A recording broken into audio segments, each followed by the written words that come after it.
கர்த்தராகிய இயேசுவின் இனிமையுள்ள நாமத்தில் நான் உங்களை வாழ்த்துகிறேன், வரவேற்கிறேன். இந்த தினத்திலும் தேவனுடைய வார்த்தைகளுமாய் நாம் ஒன்று சேர கர்த்தர் கிருபை செய்திருக்கிறார். கூகுள் மீட்டாய் நாம் கடந்து வர கர்த்தர் கிருபை செய்திருக்கிறார். அவர் உண்மையான தேவனும் நம்மை ஆசீர்வதிக்கிறவருமாய் நம்மோடு கூட இருக்கிறார். நாம் ஜெபிக்கலாம். தேவனே, பரிசுத்தராய் இருக்கிற கர்த்தரே, இந்த நாடுகளில் அப்பா நாங்கள் கூகுள் மீட்டாய் ஒன்று சேர்ந்து உம்முடைய வார்த்தைகளை தியானிக்க நீர் கிருபை செய்திருக்கிறதுக்காக ஸ்தோத்திரம். ஆண்டவரே, இன்னைக்குப்பா எங்களை புத்தியால் ஞானத்தால் கிருபைகளால் நிரப்புவதற்காக ஸ்தோத்திரம். பரிசுத்தரே, உண்மையான தேவனே, எங்களை வழி நடத்துதவரே, நீர் எப்போதும் கூட இருக்கிறதுக்காக ஸ்தோத்திரம். ஆண்டவரே, இந்த நாளுகளில் அப்பா 2 நாளுகளாய் நாங்கள் இருக்கும் போது அநேகர் உபவாசத்தோடு ஜபத்தோடு உண்மையோடு உண்மை தேடப்படும் போது கர்த்தரே, எல்லா மக்களுக்கும் பலத்தை கொண்டு நிரப்பி, நல்ல வல்லமையால் நிரப்பி, ஆசீர்வாதத்தால் நிரப்பி நீர் வழி நடத்துதற்காக ஸ்தோத்திரம். அநேகர் கடந்து வர வேண்டி இருக்கிறார். தேவனே, ஏற்ற நேரத்தில் எல்லாவரும் கடந்து வரப்பட நீர் கிருபை செய்யும். வந்திருக்கிற ஒவ்வொரு மக்களையும் உன்னுடைய கரத்தில் ஒப்பு கொடுக்கிறேன். எல்லா மக்களையும் நீர் புத்தியால் ஞானத்தால் நிரப்பும். யாரெல்லாம் இந்த வசனங்கள் கேட்குதோ அவங்களோட மேல் தெய்வீக பிரசன்னம் இறங்குதற்காக ஸ்தோத்திரம். தேவனே, எல்லா மக்களையும் நீர் ஆசீர்வதியும். தேசத்தில் ஆசீர்வாதத்தோடு இருக்க தெய்வமே, இந்த மக்கள் ஆரோக்கியத்தோடு இருக்க, பலத்தோடு இருக்க நீர் கிருபை செய்ததற்காக ஸ்தோத்திரம். இந்த நாளுகளில் கர்த்தரே, இந்த கூகுள் மீட்டில் ஆயிருக்கிற ஒவ்வொரு மக்களுடைய வீடுகளுக்குள்ளேயும் தேவ சமாதானம் இறங்கி வருவதற்காக ஸ்தோத்திரம்.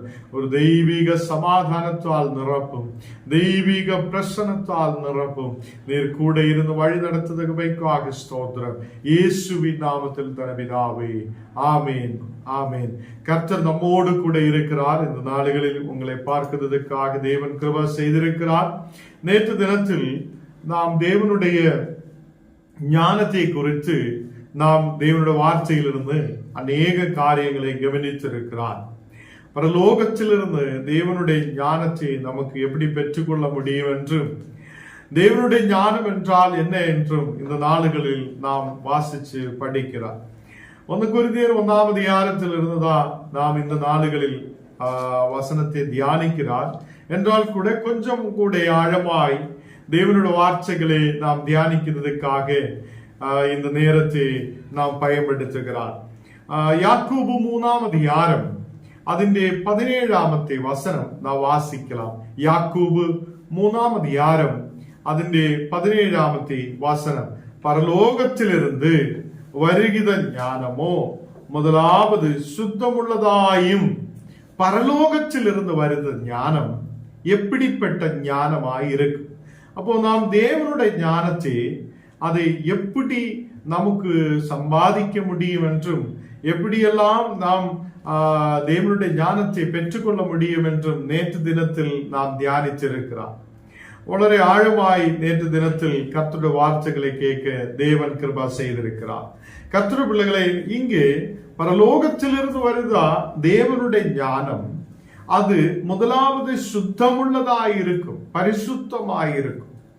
அப்போ அந்த பரிசுத்தமாயிருக்குதா தேவனுடைய அந்த ஞானத்தை பெற நீங்களும் ஆயத்தப்படணும். ஆண்டவர்கிட்ட கேட்கணும், ஆண்டவரே, எங்களுக்கு உம்முடைய ஞானம் தேவை. தேவனே, உம்முடைய தெய்வீக ஞானத்தால் நிரப்பும். கர்த்தருடைய பிள்ளைகளே, பரலோகத்திலிருந்து வருகிற ஞானமோ அது முதலாவது சுத்தமுள்ளதாயிருக்கும், பரிசுத்தமுள்ளதாயிருக்கும், பின்பு சமாதானம் உள்ளதாயிருக்கும். அப்போ தேவனுடைய ஞானத்தை பெற்றுக்கொள்ள நாம் முதலாவது சுத்தமுள்ளவராய் மாற்றப்படும். இரண்டாவதாக அங்கே சமாதானம் உள்ளவராய் மாற்றப்படும். அப்போ தேவனுடைய ஞானம் எதுக்காக பெற்றுக்கொள்ளணும்? நம்முடைய தேசத்தில் நாம் ஆயிருக்கும் போது அநேகர் சமாதானம் இல்லாத இருக்கிறார், கவலையோட கண்ணீரோடு இருக்கிறார். இந்த நாளுகளில் தேவனுடைய ஞானம் அது உங்களுக்கு சமாதானத்தை கொடுக்கிறதா இருக்கிறது, உங்களுக்கு சமாதானத்தை உண்டு பண்ணதா இருக்கிறது. அங்கே வேதத்தில் യാക്കോബ് 3-ാം അധ്യായം അതിന്റെ 17-ാമത്തെ വചനത്തിൽ നാം കീഴെ വാസിച്ച് പാർക്കുമ്പോൾ ശാന്തമും ഇണക്കമും உள்ளதாயும், அப்போ தேவனுடைய ஞானம் அது சுத்தமுள்ளதாயிருக்கும், பரிசுத்தமுள்ளதாயிருக்கும். தேவனுடைய ஞானம் சமாதானமுள்ளதாயிருக்கும். அது சாந்தமுள்ளதும் ഇണക്കമുള്ളതുമായിരിക്കും. ഇന്ന് നാളുകളിൽ നമുക്ക് தெரியும், നമ്മുടെ കുടുംബങ്ങളിൽ 2 പേരോ 3 പേരോ നാം ആയിരിക്കും. നമ്മുടെ കുടുംബങ്ങളിൽ சமாதானமில்லாத சூழ்நிலைகள் உருவாகும். அநேகருக்கு தேவனை ஆராதிக்கிறார், ஜெபிக்கிறார், கர்த்தருக்கு பயப்பட்டு முன்னாடி கடந்து செல்லுகிறார், ஆராதனை ஆலயத்தில் கடந்து செல்லுகிறார் என்றால் கூட அநேகருக்குள்ள ரொம்ப பிரச்சனை இருக்கும். அநேகருக்குள்ள இந்த நாளுகளில் சண்டை, பிரிவினை, பிரச்சனைகள் எல்லாம் கடந்து வருகிறோம். தேவனோட பிள்ளைகளே, இந்த கர்த்தருடைய ஞானம் நமக்குள்ள வரும்போது நாம் சமாதானம் உள்ளவராய் மாற்றப்படும். கர்த்தருடைய ஞானம் நமக்குள்ள வரும்போது நாம் சுத்தமுள்ளதாய் மாற்றப்படும். ஏனென்றால் அந்த கர்த்தருடைய ஞானம் அது சுத்தமுள்ளதாய் இருக்கிறது. கர்த்தருடைய ஞானம் அது சமாதானமும் சாந்தமும் இணக்கமும் உள்ளதாய் இருக்கிறது. இங்கே நாம் கீழே வசனம் வாசிக்கும் போது இரக்கத்தாலும் நற்கனிகளாலும் நிறைந்ததாயிருக்கிறது. அப்போ பரலோகத்திலிருந்து இறங்கி வருத அதே ஞானம், பரலோகத்திலிருந்து கிடைக்கிற ஞானம் அது இரக்கத்தாலும் நற்கிரியைகளாலும் நிறைந்ததாயிருக்கிறது. அதாவது நற்கிரியைகள், நல்ல கிரியைகள், நாம் நல்ல கிரியைகள் உள்ளதாயும் அது இரக்கம் உள்ளதாயும் நிறைந்ததாயிருக்கிற ஒரு தேவ ஞானம். இதை பெற்றுக்கொள்வதற்கு தான் அப்போஸ்தலனாகிய பவுல் சொல்லுகிறார், நீங்க தேவனுடைய ஞானத்தை பெற்றுக்கொள்ளப்படணும், நீங்க தேவனுடைய ஞானத்தை பெறணும் என்று சொல்லப்பட்டிருக்கிறார். கர்த்தர் பிள்ளைகளே, இந்த நாடுகளில் இந்த தேவனுடைய ஞானம், பரலோகத்தில் இருந்து வருகிற ஞானம் அது பட்சபாதம் இல்லாததாயிரும் மாயமற்றதாயும் இருக்கும். இந்த நாளையில் நமக்கு தெரியும், நம்ம பால் வாங்க போகும்போது எல்லாரும் சொல்லும் மாயம் இருக்குத பாலா இருக்கு. எண்ணெய் வாங்க போயா நம்ம சொல்லும் எண்ணெயில் மாயம் சேர்த்துக்கப்பட்டிருக்கோம். சில பேர் ஏதாவது ஒரு பொருள் வாங்க போயா நம்ம சொல்லும் ஏதோ ஒரு மாயமான இது கலர்த்தி இருக்கும் என்று சொல்லும்.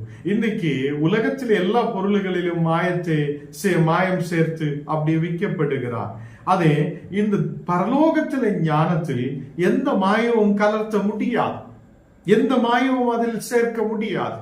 அப்போ தேவனுடைய பிள்ளைகளே, அதில் பட்சபாதம் இல்லை, அதில் மாயமற்றதா இருக்கிறது. அப்போ பரலோகத்திலிருந்து இறங்குதா தேவ வல்லமை, பரலோகத்திலிருந்து வருதா தேவ வல்லமை, பரலோகத்திலிருந்து வருகிற ஞானம் அதை சுத்தம் உள்ளதும் சமாதானம் உள்ளதும் சாந்தமும் இணக்கம் உள்ளதுமாயிருக்கும். அதே தேவனுடைய ஞானத்தை பெற்றுக்கொள்ளணும் என்று அப்போஸ்தலனாகிய பவுல் சொல்லும்போது, நாம் தேவனுடைய ஞானத்தை பெற்றுக்கொள்ளுத பிள்ளைகளாய் இருக்கும் போது நிச்சயமாய் அது நமக்குள்ள நற்கிரியைகள் உண்டாகும், நற்கிரியைகள் நமக்கு உண்டாகும். நாம் நற்கிரியைகளால் நிரம்பின மக்களாய் மாற்றப்படும். பட்சபாதம் இல்லாத அதை மாயமற்றதான ஞானத்தை பெற்றுக்கொள்ளுங்கள், மாயமற்றதான தேவனுடைய ஞானத்தை நாம் பெற்றுக்கொள்ளுங்கள். இங்கே நாம் வசனத்தில் பார்க்கும்போது யாக்கோபு 3-ாம் அதிகாரம் അതിന്റെ 14-ാമത്തെ வசனம் வாசிக்கும் போது, உங்கள் இருதயத்திலே கசப்பான வைராக்கியத்தையும் விரோதத்தையும் வைத்தீர்களானால் நீங்கள் பெருமை பாராட்டாதிருங்கள், சத்தியத்துக்கு விரோதமாய் பொய் சொல்லாமலும் இருங்கள். இங்க சொல்லுகிறார், உங்கள் இருதயங்களிலே கசப்பான வைராக்கியங்கள் இருந்தால், அந்த விரோதமான கிரியைகள் இருந்தால் நீங்க பெருமை பாராட்டாதிருங்கள். எல்லா மனிதர்களும் இந்த தேவனை ஏற்றுக்கொள்ளுகிறார், கர்த்தரை துதிக்கிறார், பாடுகிறார், ஆராதிக்கிறார், தேவனோடு கூட இருக்கிறார் என்றாலும் சில நேரத்தில் வைராக்கியங்கள் அவங்களுடைய மனதுகளில் வருகிறார், விரோதமான கிரியைகள் அவங்களுடைய மனதுகளில் வருகிறார். அப்படி இருக்கும் போதும் நாம் பெருமை பாராட்டாமல் இருங்கள், சத்தியத்துக்கு விரோதமாய் பொய் சொல்லாமலும் இருங்கள் என்று தேவனுடைய வார்த்தை சொல்லுகிறார். அங்கே 15வது வசனம் வாசிக்கும் போது, இப்படிப்பட்ட ஞானம் பரத்திலிருந்து இறங்கி வருகிறது. அப்ப இப்படிப்பட்ட ஞானம் என்று எதை குறிக்கிறார்? இந்த பரத்திலிருந்து, அதே இங்க இப்படிப்பட்ட ஞானம் பரத்திலிருந்து இறங்கி வருகிறதா ஞானமாயிராமல் லௌகீக சம்பந்தமானதும் ஜென்ம சுபாவத்துக்குள் குறியதும் அது ஆயிருக்கிறது. இங்கே நமக்கு பார்க்க முடிகிறார், இப்படிப்பட்ட ஞானம் அது பரத்துக்குரியது அல்ல. இந்த உங்கள் இருதயங்களை கசப்பான வைராக்கியம் அது இந்த பரத்துக்குரிய ஞானம் அல்ல. விரோதத்தை வைத்துக் கொண்டிருக்கிற, விரோதத்தை உண்டு பண்ணதா அது அந்த சூழ்நிலை, அது பரத்திலிருந்து வருத ஞானம் அல்ல. அதை பொய் சொல்லுது, அது பரத்திலிருந்து வருத ஞானம் அல்ல. அது லௌகீக சம்பந்தமானதா இருக்குது வேதம் சொல்லுகிறார். லௌகீக சம்பந்தமா இருக்கிறது என்றால் என்ன?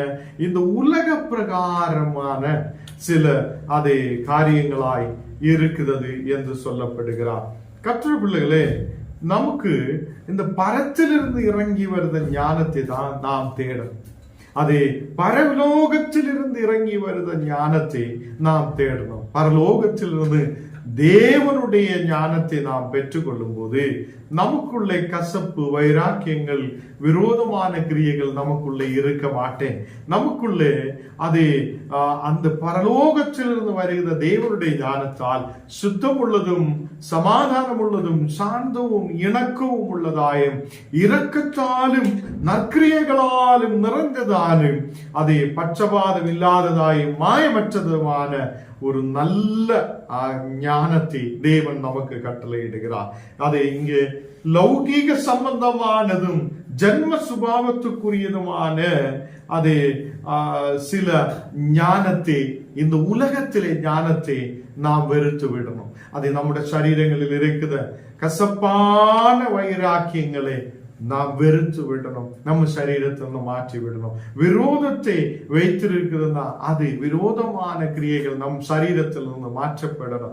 அதை நாளுகளில் நாம் தேவனுக்குரிய அதே தேவனுடைய ஞானத்தை பெறுவத பிள்ளைகளாய், தேவனுடைய ஞானத்தை பெற்றுக்கொள்ளுத மக்களாய் நாம் மாற்றப்படும் போது உண்மையாய் கர்த்தர் நம்மை ஆசீர்வதித்து வழி நடத்துவார். இங்கு வைராக்கியமும் விரோதமும் எங்கே உண்டோ அங்கே கலகமும் சகல துர்ச்செய்திகளும் உண்டு என்று வேதம் சொல்லுகிறார். நாம் இதை கடைசியில் வாசிச்சு பார்க்கும் போது 16வது வசனத்தில் யாக்கோபு 3வது அதிகாரம் அதிலே 16வது வசனத்தில் வாசிக்கும் போது, வைராக்கியமும் விரோதமும் எங்கே உண்டோ அங்கே கலகமும் சகல துர்ச்செய்திகளும் உண்டு. உங்கள் குடும்பங்களில் கலகம் இருக்குது என்றால் அங்கே வைராக்கியமும் விரோதமும் தான் அதுக்கு காரணம்.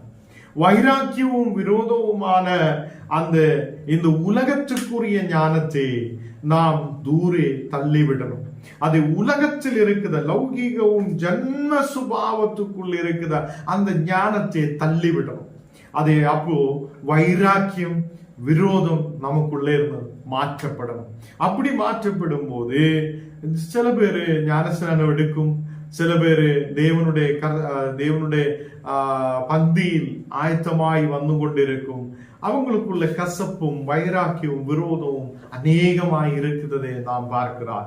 கர்த்தர் பிள்ளைகளே, நம்முடைய குடும்பத்துக்குள்ளேயும் வைராக்கியமும் விரோதமும் நமக்குள்ளே இருக்கக்கூடாது.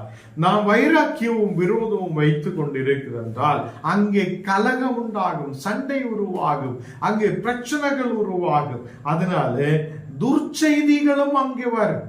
நிறைய துர்ச்செய்திகள் உருவாகும். அவன் சரியில்லை, இவன் சரியில்லை, இவ சரியில்லை, அவன் சரியில்லைன்னு சொல்லி நம்ம நிறைய துர்ச்செய்திகள் கொண்டு வர வேண்டிய சூழ்நிலைகள் வரும். கர்த்தருடைய பிள்ளைகளே, இந்த நாளுகளில் நாம் பார்க்கும்போது வைராக்கியமும் விரோதமும் எங்கே உண்டோ அங்கே கலகமும் சகல துர்ச்செய்திகளும் வரும்.